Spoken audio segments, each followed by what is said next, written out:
Բարի երեկո եւ բարի գալուստ հայկական ժամանակ տաղավարում զրուցելու եմ Հանրապետություն կուսակցության քաղաքական խորհրդի անդամ Անահիտ Ադամյանի հետ։ Բարև ձեզ Տիկին Ադամյան։ Բարև։ Տիկին Ադամյան, երեք իրավապահները գործողություններ են իրականացրել Արագածոտնի թեմում, մի շարք ձերբակալություններ են եղել, այդ թվում թեմի առաջնորդը կաթողիկոսի եղբոր որդին է ձերբակալվել։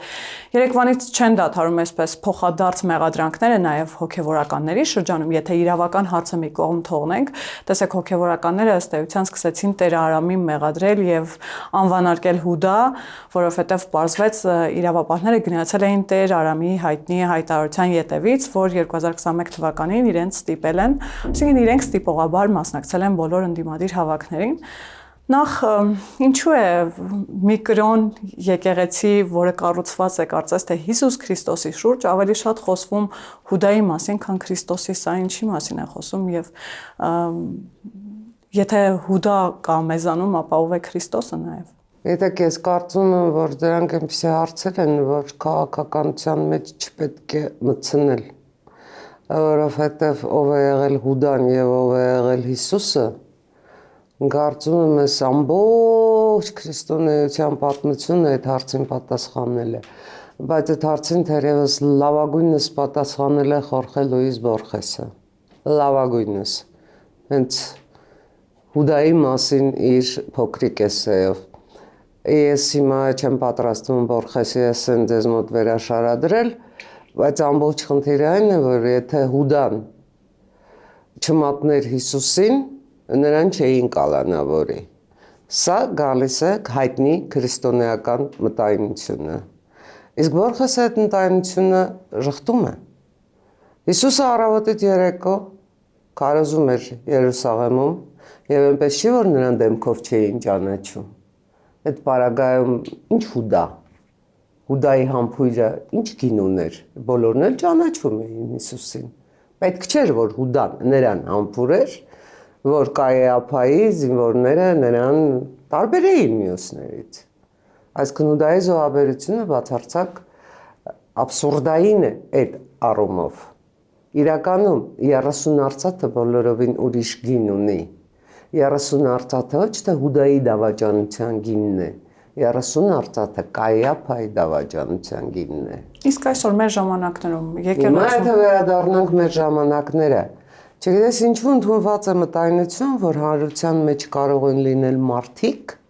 որոնք ունեն միայն իրավունքներ, բայց չունեն պարտականություններ։ Ովքեր են դրանք։ Տարբեր խավերում, տարբեր տեսակի, ասենք, անվանենք հասարակության ներկայացուցիչներ։ Հիմա, որքանով է ճիշտ այն փաստը, որ եկեղեցականները պետք է մտնեն քաղաքականություն,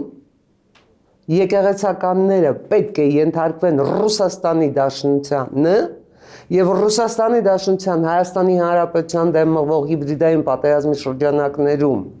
Հայաստանի Հանրապետության դեմ մղվող հիբրիդային պատերազմի շրջանակներում տեղավորվեն այդ շրջանակներում ու իրենց պետության դեմ դուրս գան եւ դա մնա անպատիժ։ Գիտեք, այստեղ բացարձակապես կարևոր չի, որ սրբազանն է, որ թեմի առաջնորդն է, ում բարեկամն է, ում, չգիտեմ, եղբորորդին է, քրոջորդին է եւ այլն, խնդիրը դուրս բերեք անձնական հարթությունից, դա բացարձակապես անձնական հարթության խնդիր չի եւ այստեղ չկա Հուդայի կամ Հիսուսի եւ այլնի խնդիր, այստեղ կա պարզ խնդիր, չի կարող եկեղեցականը պետության դեմ դուրս գալ, դուրս է գալիս, եկեղեցական չպետք է լինի, եթե դեռ անցած տարի, երբ որ սկսում էր այդ տարբեր սակրալ շարժումները, տարբեր հոգևորականներ հանկարծ զգում էին իրենց մեջ ոչ թե ասենք Հիսուսին, այլ Կայեափային, այն ժամանակ նրանք պետք է փիլոնազրկվեին, մեղմ ասած հանեին իրենց սքեմները, հանեին իրենց վեղարները եւ ասեին վեհապարտեր կներես, մենք գնում ենք քաղաքականություն։ Իրենք այդ քայլը չարեցին, վեհապարտերը պետք է հրավիրել, ասեր դուք գնում եք քաղաքականություն, կարգալույծ եղեք։ Ես ձեզ կարգալույծ եմ անում, չեք կարող լինել եւ քաղաքականության մեջ եւ հոգեվորական։ Այսօրվա մեր իրավիճակը հենց այդ 3 չարված քայլերի պատասխանն է։ Վեհապարտիրոջը։ Այո, եւ ոչ միայն վեհապարտիրոջը, բոլորիս, մենք բոլորս ենք այս իրավիճակում։ Ինչու եք դիտում, ասենք միայն վեհապարտիրոջ։ Ոչ, մենք բոլորս ենք այս ստեղծված իրավիճակում։ Երեք մենք փորձում ենք ամեն ինչ անդադ կղզիացնել, նեղացնել, այսպես բերել Հայաստանի մասշտաբներով դիտարկել։ Իսկ ինչ կատարվեց Վրաստանում, ում էր պաշտպանում Վրաստանի պատրիարք Իլյա II-ը։ Ինչ կատարվեց Ուկրաինայում, ինչու ուկրաինական եկեղեցին երկփեղկվեց։ Վերջին հաշվով ինչ կատարվեց Մոլդովայում։ Հենց Մոլդովայում։ Այսինքն սա միայն ներհայաստանյան երևույթ չի։ Սա Ռուսաստանի վարած հիբրիդային պատերազմն է հետ խորհրդային տարածքի այն պետությունների դեմ, որոնց համար գլխավորը ոչ թե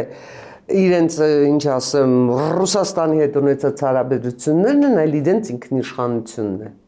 Սա ինքնիշխանության պատերազմ է։ Ինքնիշխանության պատերազմ։ Եվ այս պատերազմում ինքնիշխանության դեմ է դուրս եկել տիկինը։ Միանշանակ եկեղեցին դուրս է եկել ինքնիշխանության դեմ, սա է ամբողջ խնդիրը։ Ամբողջ խնդիրը սա է։ Եվ եկեղեցին դուրս է եկել ինքնիշխանության դեմ, չհասկանալով, չպատկերացնելով, չգիտակցելով քրիստոնեության բունեությունը։ Որովհետև Հիսուսը երբեք իր ժողովրդին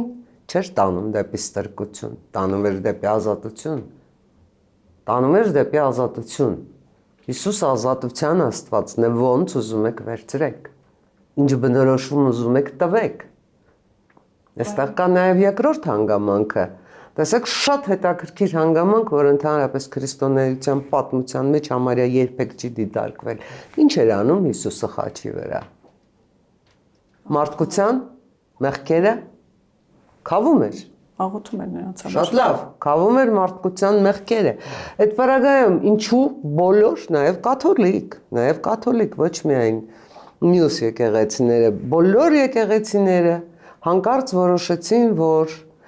մարդուն իշխելու համար նրան անդադ պետք է պարտադրել քավություն։ Լավ, այսինքն դուք մերժում եք Հիսուսի խաչելության իմաստը, չէ՞ որ Հիսուս քավել է մարդկության մեղքերը, Ադամի ու Եվայի նախաստեղծ մեղքը։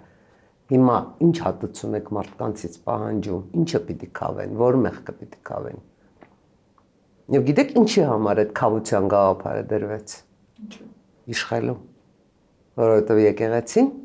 ցանկացած եկեղեցի, այստեղ խոսքը առաքելական եկեղեցու մասին չի, որովհետև եկեղեցին նույնպես կառույց է, որը պետք է ունենա իր ինստիտուտները,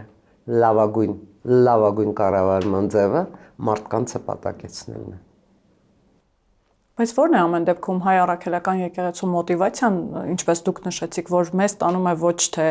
ազատության, այլ ստրկության։ Իդեպ Մայրաթորից նաև հայտարարություն են տարածել, որ սա այս իշխանության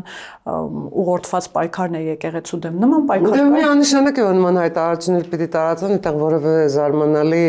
ես շատ կզարմանայի, եթե նման հայտարարություն Մայրաթորից չհնչեր։ Եկեք այդ հայտարարությունները այս պարագայում կա, գլխավորը չեն, գլխավորը այն է, թե ոնց պետք է եկեղեցին, հայ առաքելական եկեղեցին, ոչ հոգևորականները, հայ առաքելական եկեղեցին, որ հայ ինքնության, Հայաստանի Հանրապետության ինքնիշխանության մասն է, այս կոնֆլիկտը հաղթահարվի, այստեղ անձերի խնդիր չի, այստեղ ինստիտուտների բախման խնդիր է։ Այստեղ ինքնիշխանության խնդիրը այն առումով,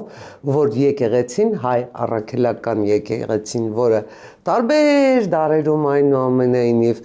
պետականություն չունեցող ժողովուրդ պահելով հանդերձ ինքը ենթարկված է եղել տարբեր իշխանությունների, օտար իշխանությունների, ինքը իր մեջ օտար իշխանության ենթակա լինելու սինդրոմը հաղթահարի։ Սա է խնդիրը։ Այսինքն եկեղեցին վերափոխման կարիք ունի։ Միանշանակ։ Պետությունն էլ վերափոխման կա, մենք բոլորս վերափոխման կարիք ունենք։ Մենք անընդհատ մտածողության հեղափոխության մեջ ենք։ Կարողանում ենք այդ հեղափոխությունը իրականացնել, փոխել մեր պատկերացումը աշխարհի մասին, փոխել մեր աշխարհի պատկերացումը մեր մասին, կարողանում ենք, հաջողության ենք հասնելու։ Չենք կարողանում, այսպես Դաղում դոփելով գնալու ենք, չգիտես ուր, չգիտես ինչու, ուտեղ հասնելու ենք, թե ոչ։ Օրերս նաև Սամվել Կարապետյանի փաստաբանը Ամստերդամ ազգանունով ձեռքը սեղանին խփելով ասաց, որ Եվրամիությանը հասցնելու է այն ազդակը, որ Հայաստանում մի շարք քաղբանտարկյալներ կան, այդ թվում Սամվել Կարապետյանը, Միքայել Աջապահյանը, Գալստանյանը եւ այսպես շարունակ, եւ նաև խոսում էր այն մասին, թե ինչ վտանգներ ունի հատկապես հոգեվորականների դեմ ուղղված այս արշավը։ Տիկին Ադամյան, քանի որ տեսեք, այս ընդդիմադիր որոշ ուժեր, որոշ զանգված, նույն Սամվել Կարապետյանը եւ կամ խորհրդարանական ընդդիմությունը հանդես են գալիս ի պաշտպանություն եկեղեցու եւ ասում են, որ իրենք եկել են այս իշխանությունից պաշտպանելու եկեղեցին։ Բացարձակապես համաձայն չեմ, որ նրանք հանդես են գալիս ի պաշտպանություն եկեղեցու, գիտեք, նրանք հանդես են գալիս ի պաշտպանություն իրենք իրենց։ Ինչպես։ Շատ པարզ։ Շատ པարզ։ Սկսենք Ռոբերտ Ամստերդամից։ Ինչու է Սամվել Կարապետյանը ընդհանրապես հայ փաստաբանական համայնքին նման վիրավորանք հասցնում։ Չկար մեկը, որ պաշտպաներ շահերը։ Այսպես Ամստերդամ հնչեղ ազգանունով։ Գիտեք, եթե Սախալինսկիլներ էլի կհասկանայի։ Մարդը գալիս է Ռուսաստանից, մարդը ներկայացնում է Ռուսաստանի շահերը, Կիպրոսի քաղաքացի է, ապավինում է Ամստերդամին։ Հայ, սա է աբսուրդը։ Սա է աբսուրդը։ Ու դուք ինձ հարցնում եք ինչպես են պաշտպանում իրենք իրենց։ Այ հենց այդպես։ Նույնիսկ իրենք իրենց ոտատակ տալով պաշտպանում են իրենք իրենց։ Բացարձակապես ոչ Սամվել Կարապետյանի, ոչ Ռոբերտ Քոչարյանի, ոչ Սերժ Սարգսյանի ընդհանրապես այդ շարքում գրանցված ու չգրանցված դեռ նորի հայտ գալու այսպես շանսեր ունեցողների բոլորի խնդիրը մեկն է։ Որը։ Ինքնապահպանությունը։ Ինքնապահպանությունը եւ իրենց ունեցվածքի պահպանությունը։ Ու որտեղ եք դուք այդտեղ տեսնում Հայաստանի շահը։ Որտեղ եք դուք այդտեղ տեսնում հայի միջին վիճակագրական հայի շահը։ Այսինքն ըստ այս մարդկանց իշխանությունն էլ պետք չէ, որի համար հիմա իրենք պայքարում են։ Այդ իշխանությունը իրենց պետք է միայն մի բանի համար։ Ինքնապահպանության համար։ Պետք է ինքնապահպանության համար։ Ընդամենը պետք է ինքնապահպանության համար։ Գիտեք, նրանք ոչ պետության հետ կապ ունեն, ոչ երկրի հետ կապ ունեն, ոչ ժողովրդի հետ կապ ունեն, ոչ մեկի հետ կապ չունեն։ Նրանք կապ ունեն միայն ցարի հետ եւ կատարում են ցարի հրահանգները։ Իսկ ցարը մի հրահանգ ունի։ Հայաստանի Հանրապետությունը ինքնիշխան պետություն չպետք է լինի։ Պատերազմ արեցինք Հայաստանի դեմ, արեցինք։ Պարտության մատնեցինք։ Ժողովուրդը ինչ անխելք ժողովուրդը այսքան հետո գնում է ինչ որ ընդրում է մի իշխանություն, որը մեզ չի ենթարկվում։ Ու մենք շարունակելու ենք այնքան, մինչև այդ ժողովուրդը գնա ընտրի այն մարդուն, որը մեզ ենթարկվում է, որովհետև մենք ունենք խնդիր, մենք պիտի մնանք Հարավային Կովկասում։ Ու մենք պետք է թույլ չտանք, որևէ պարագայում թույլ չպիտի տանք, որ այդ գրողի տարած Հարավային Կովկասում լինի խաղաղություն։ Որ հանկարծ այդ գրողի տարած Հարավային Կովկասում բացվեն ճանապարհները։ Որովհետև դա մեր մահն է։ Որովհետև դա ամբողջ աշխարհին ցույց է տալու մեր ավելորդությունը, մեր պարտությունը, մեր թուլությունը, մեղմ ասած, մեր հիմարությունը։ Դա է խնդիրը։ Եվ 2026-ը, այո, 2026-ը Ռուբիկոն է։ 2026-ը Ռուբիկոն է բոլոր այդ ուժերի համար։ 2026-ին յուրաքանչյուր ընտրող գնալու է ու քննություն է անձնելու։ Ինքը գնալու է ու քննություն է անձնելու, ինչն է ինքը ընտրում։ Ինչն է ինքը ընտրում է իր գետնատարած ստրկական գոյություն, թե գնում է ընտրում է իր ապագան զարգացումով։ Այս շրջափակումներից դուրս գալու, ճանապարհներ բացելու, տնտեսություն զարգացնելու, վերջին հաշվով մարդամեջ մտնելու եւ նաեւ հաղթանակների։ Որովհետև բումերանգը, ոնց ուզում է Սարամիշտ վերադառնում է, ու այդ բումերանգը Ադրբեջան վերադառնալու է։ Այս հարցերը պետք է դրվեն 26-ին։ Կարճ, մենք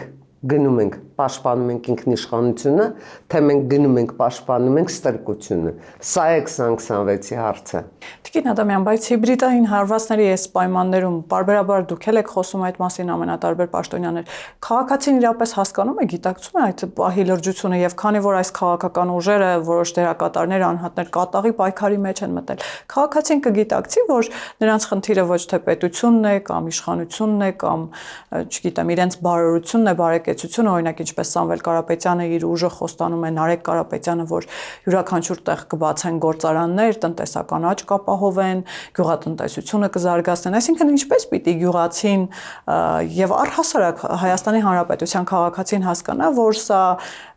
ոչ այնքան իրենց բարօրության մասին է, որքան պետությունը ինչ որ մի ուղեցիր տանելու մասին։ Գիտեք, այն քաղաքացին, որ գերադասում է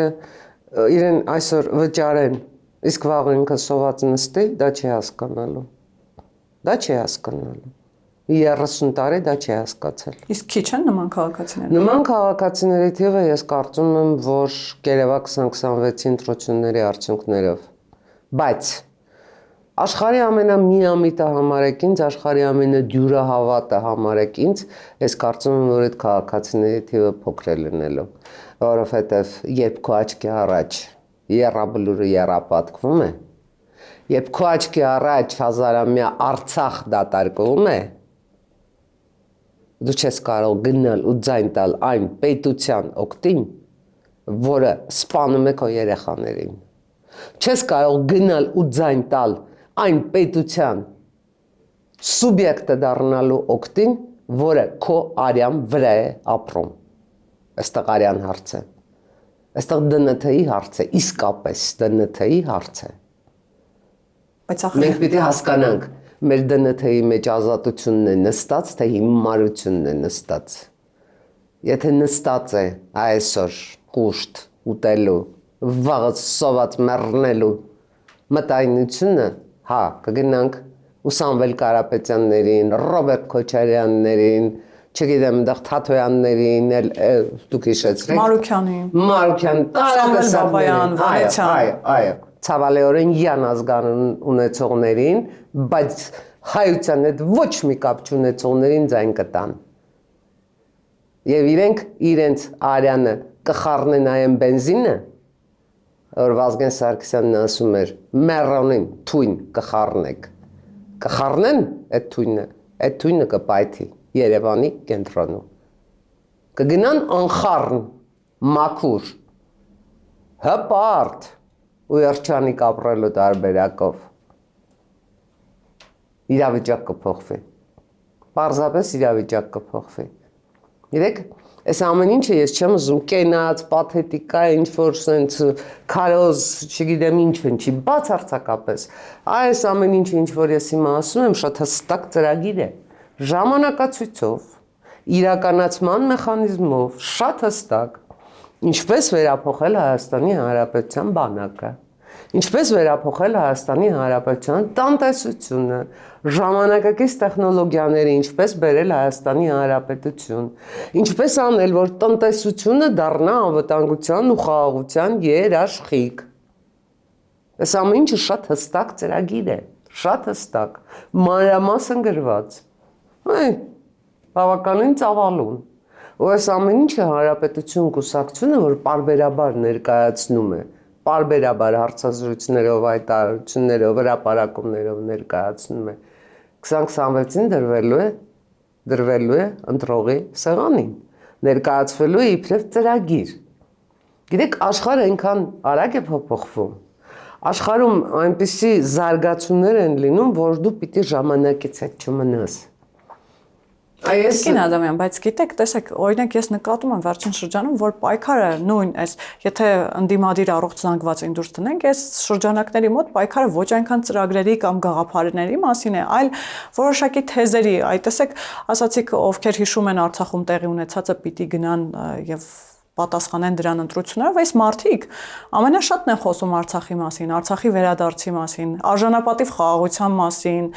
Շատ կզարմանայի, եթե այդպես չլիներ, գիտեք, հիմա օրինակ Տետրոսային ընդդիմությունը ինքնիշխանության մասին է խոսում առավոտից իրիկուն։ Բայց ամբողջ խնդիրն այն է, թե իրենք ինչ ինքնիշխանության բովանդակություն են տեսնում։ Իրենց պատկերացած ինքնիշխանությունն այն է, որ իրենք գալիս են իշխանության, գնում են օգոստոսի 8-ի համաձայնագրերը չեղարկում են, Եվ սկսում են բանակցել նոր կետից։ Իսկ ով ասաց, որ իրենց հետ ինչ որ մեկը պիտի բանակցի ու վերաբանակցի։ Հանուն ինչի։ Ով ասաց։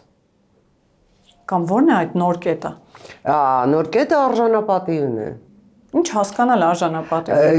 Գիտեք, ես կարծում եմ դուք այդ հնարավորությունը ունեք հրավիրել իրենցից այդ բացատրությունը լսել ինչ ասել է արժանապատիվ, բայց ես կարծում եմ, որ արժանապատիվ խաղաղություն ընդհանրապես գոյություն չունի, խաղաղություն կամ կա կամ չկա։ Խաղաղությունը չի կարող անարժանապատիվ լինել, որովհետև խաղաղություն նշանակում է կյանք։ Բոլորովին այլ հարց է, թե այդ խաղաղությունը որքանով է երաշխավորված։ Որքանով է այդ խաղաղությունը երաշխավորված։ Մենակ ես վստահ եմ, որ քանի դեռ տարածաշրջանում ուժերի հավասարակշռություն չի վերականգնվել, այդ խաղաղությունը չի կարող 100%-ով երաշխավորված լինել։ Ես միանգամայն վստահ եմ, որ այն բոլոր պատրվակները, որ Ադրբեջանը ներկայացնում է, փոխեք ձեր սահմանադրությունը, այս արեք ներեք դրանք շնչու պատրվակներ են։ Հասկանում եք, Ադրբեջանում էլ ամբողջ աշխարհում են բոլորը հասկանում են, որ որևէ սահմանադրություն, որևէ երկրում երբևէ պատերազմ ոչ կանխել է, ոչ հրահրել է, դա սահմանադրության հետ կապ չունի, դա Ադրբեջանի վախերն են։ Խաղաղության համաձայնագիրը հետաձգելու հնարավորինս շատ ինչ որ, ինչ ասեմ, դիվիդենդ ստանալու փորձերն են, ընդհանրապես Որովհետև Ադրբեջանը անընդհատ այդ սահմանադրություն փոխելով, այս արեկով են արեկով փորձում է ազդել Հայաստանի Հանրապետության ներքաղաքական իրավիճակի վրա։ Փորձում է անդադ այդ իրավիճակը իր հնարավոր իրեն հասու մեթոդներով, միջոցներով կառավարել։ Դա էլ է հիբրիդային պատերազմ։ Հիմա մենք կառավարվում ենք այդ կարմիր լաթով։ Մենք դառնում ենք Ադրբեջանի նախագահի հետ կարմիր լաթը ճոճելուց գժվող ինչ-որ զանգված։ Ես կարծում եմ, որ ոչ չպիտի դառնանք, որովհետև պիտի հասկանանք։ Ինչ ուզում է այնտեղ Իլհամ Ալիևը ասի, ինչ ուզում է ասի Զանգեզուրի միջանցք, ուզում է ասի, ինչ արևմտյան, չգիտեմ, ինչ ուզում է ասի։ Զրո ազդեցություն, որովհետև այդ ամեն ինչին մենք պիտի հակադրենք մերը, հակադրում ենք մերը։ Մեր անելիքը, մեր ծրագիրը հակադրում ենք, հաղթելու ենք մենք։ Չենք հակադրում։ Այս շարունակելու ենք այսպես տրոհվել, այսպես նստել սպասել Իլհամ Ալիևը գնալու է, չգիտեմ ես որտեղ է, էլի կասի Զանգեզուրի միջանցք թե չի ասի։ Մենք այստեղ կասենք, տո դու էլ, տո սես, չէ։ Վերջ տվեք այդ բաները։ Տիկին Ադամյան, բայց մեր ընդդիմությունը ախր աշխարհին նայում է Ադրբեջանի պրիզմայից։ Մեր ընդդիմությունը շատ վաղուց անտի սերտ համագործակցում է Թուրքիայի հետ, Թուրքիայի ազգայնական շրջանակների հետ, Ադրբեջանի հետ եւ Ռուսաստանի հետ։ Այսինքն թեզերը նույնական են։ Դուք դա չեք նկատել։ Նկատել եմ։ Բա ինչի մասին է խոսքը։ Ես կարծում եմ դուք առաջին դա պիտի արձանագրած լինեիք, որովհետեւ աշխատանքի բերումը հետևում եք բոլոր հրապարակումներին։ Թեզերը բացարձակապես նույնական են եւ մշակվում են նույն կետում ու ներկայացվում են նույն հրահանգով։ Օրինակ ինչու է մի հանկարծ Ալլահ Շուքյուր Փաշազադեն դարձել քարոզչության կենտրոն։ Որովհետև օրերս հայտարարություն արեց եկեղեցու մասին եւ մի անգամ Եվ հանկարծ որոշվեց, որ Ալլահ Շուքյուր Փաշազադեն արեց, այստեղ անում ենք մենք։ Հրամայեց, իրականացնում ենք մենք։ Սա հրահանգ է, կոնկրետ հրահանգ է։ Բացարձակապես հայ իրականության հետ, հայ իրականության խնդիրների հետ, հայ իրականությունում լուծվելիք հարցերի, կենսական հարցերի հետ ոչ մի կապ չունեցող։ Այ գիտեք մեզ ինչն է բնորոշ, մենք անվերջ սահում ենք իրադարձությունների մակերևույթով, չեք փորձում խորանալ ու հասկանալ մեր կենսական խնդիրները։ Մեր կենսական խնդիրները մենք չենք փորձում խորանալ ու հասկանալ։ Մեր կենսական խնդիրների կարևորագույն խաղաղությունն է, անվտանգությունն է եւ աշխատատեղերն են։ Որովհետև բարեկեցությունը ևում է աշխատանքի վրա ու որքան շատ մարդ կարողանա ռեալ աշխատատեղ, ռեալ սեկտորում տնտեսության աշխատատեղ ունենալու կենսամակարդակ բարձրացնել ինքան պետության տեղն ու դերը աշխարհում մեծանալու է։ Ես շատ կուզեի, որ դուք հիմա ինձ հարցեր տայիք մեծ մերձավոր արևելքի զարգացումներից, ոչ թե Կարեն, չգիտեմ, Սամվել, այս կողմ, են կողմ, դրանք կարևոր չեն այս պահին, որովհետև միևնույն է, իրենք հրահանգ իջեցված է, իրենք իրենց հասու միջոցներով Ամստերդամով, չգիտեմ, այսով այնով շարունակելու են դա։ Բայց դա չի գլխավորը, դա չպիտի մեզ հետաքրքրի։ Մեզ պետք է հետաքրքրի աշխարհում ինչ է կատարվում եւ մեր դերը տարածաշրջանում մենք ոնց կարող ենք փոխել։ Մենք ինչ դեր կարող ենք տարածաշրջանում Հայաստանի Հանրապետության վրա վերցնել իբրև այդ մայրցամաքից մայրցամաք ճանապարհներ բացող, տնտեսության զարգացում ապահովող, նոր ենթակառուցվածքներ ստեղծող, արտադրության նոր ճյուղեր ստեղծող պետություն։ Տիկին Ադամյան, դե դա մեծապես կախված է իշխանությունից եւ թե ինչ պատկերացումներ ունի իշխանությունը արտաքին քաղաքականության մասին։ Հիմա Ռոբերտ Քոչարյանը եւ Սամվել Կարապետյանը հայտարարում են, որ պատրաստվում են գալ եւ քաղաքացիական պայմանագիրը նորից դառնալու է ընդդիմություն, իրենք գալու են իշխանության, այսինքն այս իշխանությունների պայմաններում դժվար կլինի։ Ես կարծում եմ, որ Հայաստանի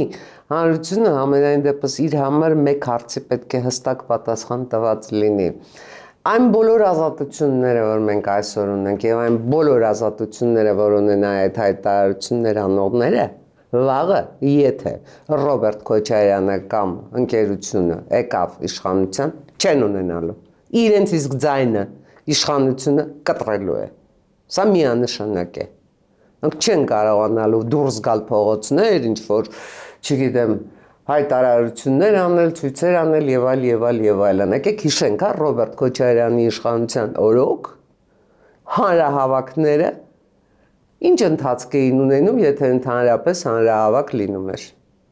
Եկեք հիշենք Բաղրամյան Պողոտան ապրիլի 12-ին ազգային ժողովից մինչև գրողների միություն 10 օր լվանում էին։ Եկեք հիշենք կուսակցությունների այդ թվում առաջին հանրապետություն կուսակցության ջարդուխուրդ գրասենյակն ու ծեծված կանայք երիտասարդ հենց կուսակցության անդամները, համակարգիչները, որ այդպես էլ տարան ու տարան ու չվերադարձվեցին։ Ջարդուխուրդը եկեք հիշենք եւ այդ Ռոբերտ Քոչարյանի ջարդուխուրդը ֆիքսենք իբրև ժողովրդավարական նորմ ու մենք մեզ պատասխանենք ժողովուրդ մենք պատրաստ ենք վերադառնալ այդ ջարդուխուրդի ժողովրդավարությանը։ Այդ դրանից հետո ես կպատասխանեմ ձեր մյուս հարցերին։ Դե այստեղ էլ Ռոբերտ Քոչարյանը նորից ասում է, որ իր կառավարման տարիները ամենախաղաղն են եղել։ Իհարկե իր կառավարման տարիները ամենախաղաղն են եղել գրողը տանի։ Իրենից ինչ ուզել են ինքը հանել տվել է։ Իսկ ինչ պիտի անեին։ Ամբողջ պաշտպանական ներուժը առանց որևէ գոնե մի կետ մտցնելու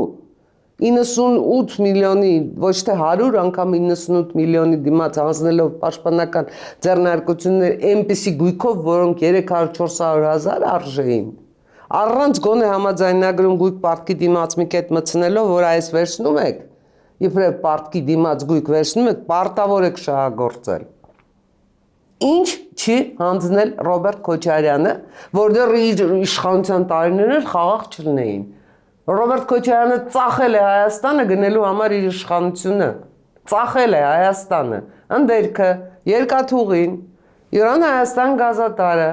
այն մարդկանց կյանքը, որոնք իր եռանիշ տնտեսական աճի պայմաններում լցվում էին Ռուսաստանի ու Ղազախստանի տափաստանները, որ կարողանան ապրուստ ապահովեն։ Դա է Ռոբերտ Քոչարյանի խաղաղությունը։ Մեզ պետք է հիմա այդ խաղաղությունը, ուզում ենք ակնկալում ենք մենք այդ խաղաղությունը։ Հյուսիսային պողոտա կառուցելու խաղաղությունը 100-ամյակներով Երևանի հնաբնակների տաները ավիրելով։ Մեզ պետք է այդ խաղաղությունը։ Չէ, դա պետք է խնդրեմ գնացեք ընտրեք Ռոբերտ Քոչարյանին, հետո էլ գնացեք նրա որդու առաջ խոնարհվեք, որովհետև ամենայն հավանականությամբ իշխանությունը այսպես ժառանգաբար փոխանցվելու է։ Գրողը տանի մեզ 20-րդ դար մի վերադարձրեք։ Ստրկատիրությունը Հայաստանում ես կարծում եմ ավարտվել է։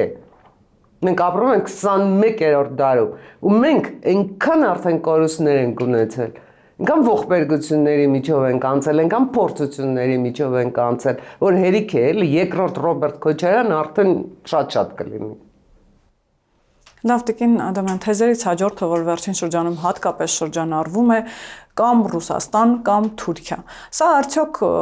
վախեցնող թեզ չէ, որովհետև տեսեք սրա տակ ինչ որ անսովոր բովանդակություն է դրված, որ մենք կամ-կամի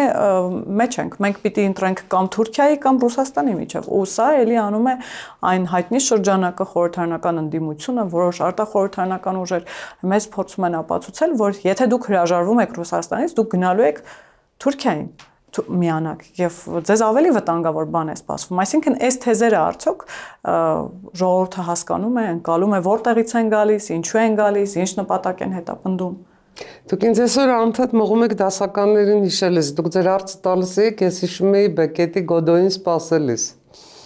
որը ամենայն դեպս ինչ-ինչ, բայց բոլորին հայտնի է, որ աբսուրդի ժանրի լավագույն ստեղծագործություններից է։ Եկեք Գոդոյին չսպասենք, հա։ Իրեք Հայաստանի Հանրապետությունը մի պետություն է, որը իր ինքնիշխանությունը բազմապատկելով, իր ինքնիշխանության մակարդակը բարձրացնելով, այստեղ կարող է այնպես անել, որ Ռուսաստանը հեռանա, բայց Թուրքիան մնա իր տարածքում։ Բացարձակապես հիմար թեզ է առ այն, որ Ռուսաստանը գնաց Թուրքիան եկավ, դե մեզ կուտի։ 70-80 միլիոնանոց Թուրքիան, ու չգիտեմ քանի հազարանոց Հայաստան։ Այ այսպես է դրվում։ Աբսուրդ։ Բացարձակ աբսուրդ։ Նախ եւ առաջ Հայաստանի Հանրապետությունը այն պետությունն է, որտեղ 20-ից հետո խաղաղությունը հնարավոր է եղել ի հեճուկս Ռուսաստանի բազում ագրեսիաների, ի հեճուկս Արցախի դեմ պատերազմով Արցախ դատարկելով Հայաստանի Հանրապետություն պահելը հնարավոր է եղել արևմուտքի շնորհիվ։ Եվ այսօր այդ արևմուտքը վաղուց արդեն Հայաստանի Հանրապետությունում է, վաղուց։ Ու պետք չի բացարձակապես մեզ վախեցնել թուրքերով, Թուրքիայով, ադրբեջանցիներով եւ այլնով։ Դեսեք, մենք էլ չենք վախենում։ Մեզ մի վախեցրեք։ Մենք չենք վախենում։ Մենք արդեն անցել ենք էլի այդ վախի, չգիտեմ, նվաստացման, էսի, էնի, անցել ենք, դուրս ենք եկել մենք դրանից։ Մեզ հիմա ոչ թե պետք է նստել վախենալ, ես իմով կգա ինչ կանի, հակառակը։ Մեզ պետք է բացվել աշխարհի առաջ, մեզ պետք է մեր գույքագրել մեր ունեցածը, մեր տնտեսական հզորությունները գույքագրել ու զարգացնել այդ հզորությունները։ 21-րդ դարը կիսահաղորդիչների դար է դառնում։ Եվ այն բոլոր նավթ ու գազերը արդեն ինչ ասեմ, մասնիկ առ մասնիկ կորցնում են իրենց հզորությունը, իրենց ձգողականությունը։ Իսկ ինչ այդ կիսահաղորդիչները Հայաստանի Հանրապետությանը կարող են հարյուրամյակների շատ բարձր կենսամակարդակով կյանք ապահովել։ Այ մենք դա պիտի զարգացնենք։ Բարձր տեխնոլոգիաների հնարավորություն, ներդրումների հնարավորություն ունի արևմուտքը։ Եվ մենք պարտավոր ենք արևմուտքի հետ այդ հարաբերությունները զարգացնել, առաջինը մեր անվտանգության համար, երկրորդը տարածաշրջանի հարատև խաղաղության համար, իսկ երրորդը աշխարհի համար, որովհետև Հայաստանը այս փոքրիկ, սիրուն, բսկտված Հայաստանը աշխարհին այնքան տալիք ունի։ Եվ ես ձեզ վստահեցնում եմ, որ աշխարհին ամենազարգացած, չգիտեմ, հարուստ, ամենամարտունակ բանակներ ունեցող պետություններն էլ մեր կարիքը ունեն,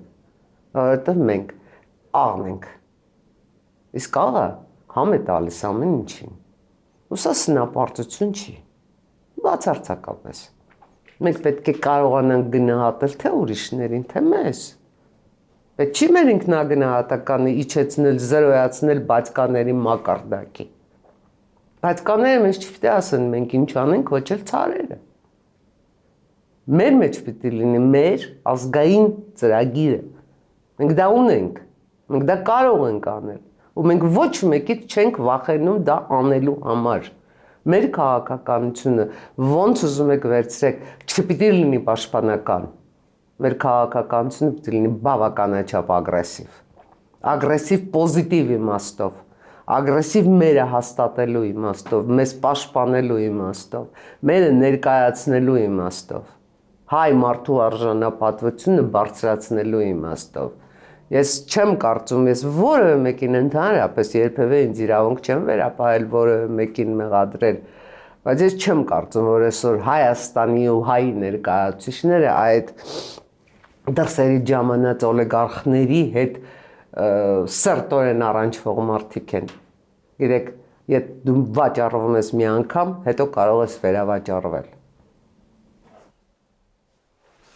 Տիկին Ադամյան, խոսենք նաև վաղաշաբաթ խոշորացված համայնքի թիմ ընտրություններից, որովհետև այս դեպքում էլ ամեն ինչից խոսվում է, բացի համայնքի խնդիրներից ու հատկապես էլի Մայրաթորն է այսպես որպես ընդդիմության համար Վահան ծառայում, ընդդիմությունը այսպես փորձում է ապացուցել, որ եթե օրինակ քաղաքացիական պայմանագիր է եւ կամ իր հետ աֆիլացված ուժերը կան իշխանության, առաջինը լինելու է հարձակում Մայրաթորի վրա ու այստեղ կարող է թիրախում հայտնվել անձամբ կաթողիկոսը։ Նախ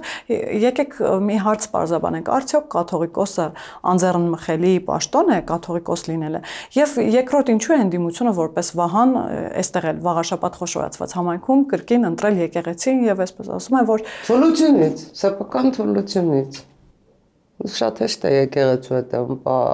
թաքնվել ու չոր հայտարարություններ անել։ Սեփական թուլությունից։ Գիտեք, ես չեմ ուզում հարցին պատասխանել ձեր ասացի կտրվածքով, որովհետև այստեղ կա շատ ավելի գլոբալ հարց։ Արդյոք տեղական ինքնակառավարման մարմինները Հայաստանի Հանրապետությունում կայացած են եւ արդյոք տեղական ինքնակառավարման մարմիններին հաջողվում է լուծել բոլոր այն հարցերը, որոնք կոչված են լուծելու։ Ինչու միայն վաղաշաբաթը շրջեք ցանկացած տարածքում Հայաստանի Հանրապետություն, այդ թվում Երևանում, եւ կտեսնեք ինչ մակարդակով են լուծում տեղական ինքնակառավարման մարմինների ենթակայության հարցերը։ Համակարգը չի կայացած, համակարգը պիտի կայանա, համակարգը պիտի սկսի աշխատել, իսկ դրա համար պետք է փոխվեն լիազորությունները, օրենքը պետք է փոխվի։ Շատ այստեղ բացեր ունենք, շատ բացեր ունենք։ Ես չեմ կարծում, որ ասենք Էջմիածին խոշորացված համայնքի ընտրությունները, որ ի սկզբանե հայտնի էր, որ պետք դառնալու են քաղաքական ընտրություններ ու շատ կարևոր է քաղաքական առումով, 2026-ի առումով, որովհետև ոնց ուզում եք վերցրեք, փորձ է արվելու Էջմիածինը դարձնել Գյումրի 2։ Այդ ձեր ասած ընդդիմությունը ոչ, այո, ձեր ասած ընդդիմությունը ոչ այնքան փորձում է թաքնվել եկեղեցու թիկունքում, եթե շատ ավելի ասենք ուշադիր լինեք Ղարաբաղին, անք փորձում են ստեղծել տարատեսակ խմբեր, որոնք իբր թե միմյանց հետ կապ չունեն։ Իբր թե նույնիսկ կարող են միմյանց քննադատել, նույնիսկ կարող են միմյանց վրա, այսպես ասած, քաղաքական քարեր նետել, բայց X պահին, X հաջողության հասնելուց հետո նրանք դառնալու են նույն քարակույտը, նույնը, ինչը որ եղավ, ասենք, Գյումրիում։ Հակառակ նրան, որ այնտեղ մարդկանց միջև արյան թշնամություն կար։ Նույնը այստեղ են փորձ անելու։ Եվ փորձելու են ապացուցել, որ այսպես քաղաք, գյուղ, մենք վերցնում ենք Հայաստանի Հանրապետությունում իշխանությունը եւ չգիտեմ ինձ որքանով թույլ կտրվի հարցը տալ ձեր պարագայում, թե շանտղա չասեմ, շանաղջիկ ասեմ, դուք ձեզ պիտի շանաղջիկ զգաք, եթե համաձայն չեք, որ Հայաստանի Հանրապետությունը գնա ու մտնի Ռուսաստանի Դաշնության կազմ, դուք ձեզ շանաղջիկ կզգաք։ Բարդ հարցադրում է արել Վարդան Ղուկասյանը, որին պիտի պատասխանեն ամեն դեպքում այդ ուժերը։ Ես կարծում եմ, որ Վարդան Ղուկասյանը այս հարցադրումը արել է բոլորիս։ Այստեղ է այդ երկընտրանքը կամ միութենական պետություն կամ միանշանակ, որովհետև գիտեք, ես օրինակ Վարդան Ղուկասյանին մեկ պատասխանում եմ, եթե դու շան տղա ես, դա քո խնդիրն է, իմ խնդիրը չի։ Հիմա պատասխանի այդ տարբերակը, այդ շան տղությունը Հայաստանի Հանրապետությունում անցնելու է, թե չէ։ Վաղաշաբաթ խոշորացված համայնքում քանի շան տղա կա։ Այս հարցին ենք պատասխանելու։ Այս հարցին ենք պատասխանելու նոյեմբերի 16-ին, քանի շան տղա կա վաղաշաբաթ խոշորացված համայնքում։ Այդ շան տղաները բոլորը, մեկ առ մեկ, գնալու են ու ձայն են տալու այն թեկնածուներին, որոնց պատկերացումով վաղաշաբաթը ու Գյումրին նույն հարթության վրա են։ Որոնց պատկերացումով այսպես մոտենում ենք արդեն Երևանին, մոտենում ենք իշ մնաց Էջմիածին Երևանին քանի կիլոմետր է։ Այդ հարցն է դրված։ Իսկ եթե դու գնում ես եւ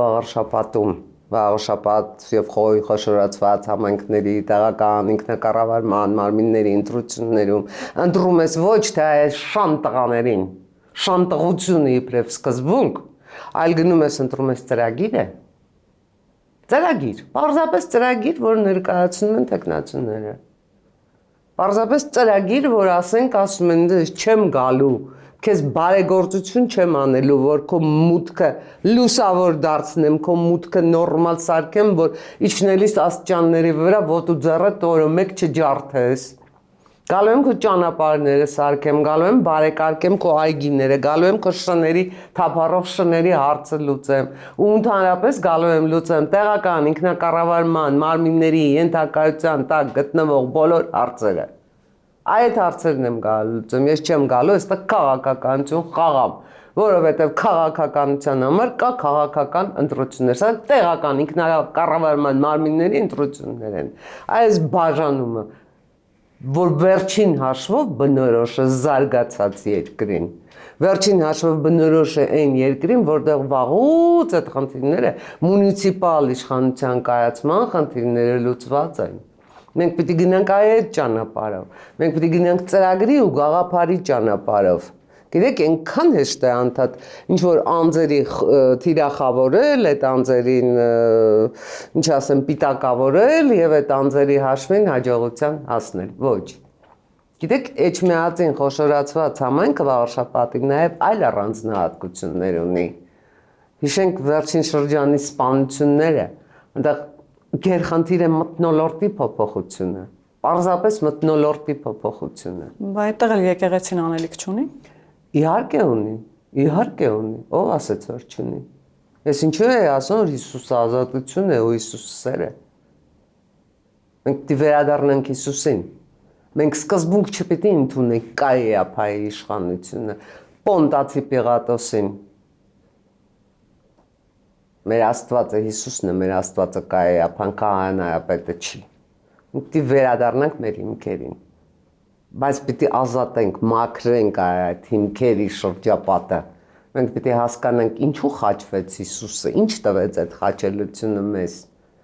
Ու մեզ չվերագրենք մեղքեր, որ մենք չունենք, հակառակ։ Մեզ հիշենք մեր առավելությունները։ Հիշենք մեր առավելությունները, հիշենք մեր հնարավորությունները։ Վերջին հաշվով ես զարմանում եմ, ինչու են մարդկանց անընդհատ այդ թուլության, պարտության, ինչ ասեմ, մեղավորության զգացում ներշնչում։ Ինչու։ Ես դեմ եմ դրան։ Երբեք մարդը, որին անվերջ ներշնչում եմ, որ ինքը թույլ է, մեղավոր է, որ ես չի ստացվի, այն չի ստացվի, տարիքա կա, հնարավորություններ են, չեն, փող չկա, չգիտեմ։ Այդ մարդը չի գնա թռիչքաձև զարգացման։ Մենք այլևս հնարավորություն չունենք այսպես 1, 2, 3 անելու, նույնիսկ 4 անելու։ Մեզ հիմա թռիչքաձև զարգացում է պետք, որովհետև ոնց ուզում եք վերցրեք 21-րդ դարասկիզբը մենք տանուլ ենք տվել։ Հոկտեմբերի 27-ից սկսած ժամանակը մենք տանուլ ենք տվել։ Մենք այլևս ժամանակ չունենք այդպես 1, 2, 3 անելու։ Մեզ հիմա պիտի թռչկաձև ճեղքումներով գնանք զարգացման։ Իսկ այդ հնարավորությունը Հայաստանի Հանրապետությունը ունի։ Այ օգոստոսի 8-ի համաձայնագրով, որ ձեր նշած ուժերը անվերջ պատրաստվում են կամ չեղարկել կամ սեփական ինչ-որ արժանապատիվ օրակարգով վերա, չգիտես բանակցել ինչ անել, օգոստոսի 8-ը այդ բոլոր հնարավորությունները մեկ առ մեկ բերել է, դրել է մեր առաջ։ Հիմա խնդիրն է մենք այդ հնարավորությունների դռները բացում ենք, թե փակում ենք։ Սուրեն Պապիկյանը գնում է Ամերիկայի Միացյալ Նահանգներ, մասնակցում է զենքի վաճառքի ցուցահանդեսի, քննարկումներ եւ այլն։ Սուրեն Պապիկյանին ինչի եք ուղարկում Ամերիկայի Միացյալ Նահանգներ, եթե դուք այստեղ հապկից դուրս չեք եկել, եւ Սուրեն Պապիկյանը այնտեղ այն զենքը, որը առաջարկում են գնել, չի կարողանալու գնել, որտեղ դուք հապկի անդամ եք։ Տրիվիալ հարց է, չէ՞։ Սուր հարցադրումներ են տիկինան։ Սուր թե բութ այս հարցադրումները պարտադիր պետք է ոչ միայն բարձրաձայնվեն, այլև պատասխանվեն։ Գիտեք, Հրանտ Մաթևոսյանն շատ հանճարեղ նախադասություն ուներ։ Ասում էր, կարևոր չի հարցերը բարձրաձայնել, կարևոր է պատասխաններն իջեցնել հարցերին։ Պատասխանները, որովհետև մեր ժամանակը այլևս պատասխանների ժամանակ է։ Ես կարող եմ միլիոն հարց տալ, բայց իմ այդ միլիոն հարցը մեկ պատասխան չարժի, որովհետև հարցեր տալը դեռ հարցի մի կողմն է։ Դու պիտի պատասխան ունես որ անցնես հաջորդ հարցին։ Իսկ մեր ժամանակը էլ եմ ասում, պատասխանների ժամանակն է։ Մեր պետությունը, մեր հայրենիքը, այն երեխեքը, որ այսօր չգիտեմ ծնվեցին, այսօր հենց հիմա այս պահին ծնվող երեխեքի համար են այդ պատասխանները, որ այդ երեխեքից որևէ մեկը այ հիմա ոնց որ մենք նստած ենք, չնստի ու էլի նույնս հարցերը չտայի, նույնս հարցերը չբարձրացնի, իր ժամանակի հարցերը բարձրացնի, առաջ գնացած ժամանակի հարցերը բարձրացնի։ Թե չգիտեք, շատ հաճելի է այսպես ձեզ հետ նստել, ժամերով խոսել, հետո այսպես կատարած պարտքի գիտակցումով գնալ։ Չէ, ես չեմ ուզում այդպես լինի, ես ուզում եմ, որ մենք ժամանակ ունենանք պատասխաններ տալու։ Ու դա լինի մեր ժամանակի, ինչ ասեմ, բանաձև ասեմ, կարգախոս ասեմ, ինչ ասեմ, վերջին հաշվով պատերազմից հետո, կորոնայից հետո, այս ամեն ինչից հետո մենք արժանի ենք այդ պատասխաններին, էլ ոնց ենք արժանի այդ պատասխաններին։ Շնորհակալ եմ Տիկին Ադամյան հետաքրքիր զրույցի ու սուր հարցադրումների համար։ Ես եմ ձեզ շնորհակալ։ Հիշեցնեմ, որ տաղավարում զրուցում էի Հանրապետություն կուսակցության քաղաքական խորհրդի անդամ Անահիտ Ադամյանի հետ։ Կհանդիպենք։